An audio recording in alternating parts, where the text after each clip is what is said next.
Because a lot of the big cities in America are on the coast. You got Los Angeles, you got New York, you got Philadelphia, Boston. There are a lot of the biggest cities and the highest populations are there. And then you have, of course, you have places like Texas, but Texas is a very big state. Everything is spread out. So a lot of Americans immediately got it as soon as he came out and said this.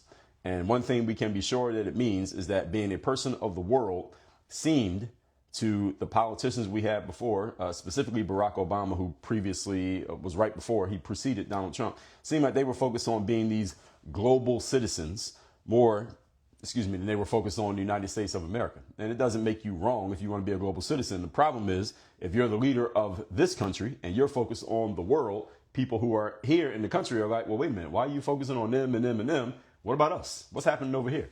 And it's not that the previous regime didn't do anything to pay attention to what's happening in America. You all have to understand that when you are competing against another person, especially in a battle of opinions, such as a political election, your job is just to draw a clear line of delineation between their approach and your approach. And that's what Donald Trump did expertly. And is the reason why MAGA was and has been and is, I think, the concept is successful.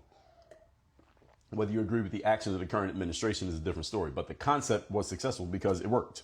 I mean, that's how we judge things, outcomes. Number two, now we're talking here today about why MAGA is great for the United States of America. Number two, stronger border, stronger security, and immigration control.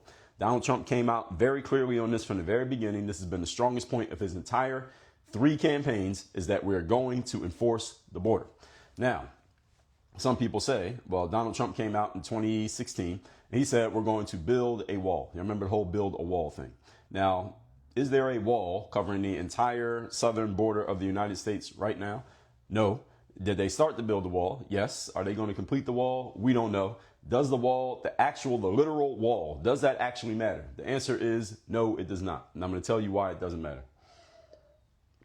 I'll also go further and tell you why. Let's say they had never started building a wall. Let's say they never actually literally laid a single brick or bar or whatever type of wall they were building. Let's say they never actually built the wall physically, but Donald Trump had went out and campaigned on this whole thing. We're going to build a wall. Y'all remember build the wall, right, from 2016? Let me tell you what build the wall actually means. First of all, before that, let me explain again. I've explained this 100 times. I'm going to explain it 100 more times, probably 1,000 more times. Donald Trump does not speak literally. Most politicians, when they say things, they mean it literally.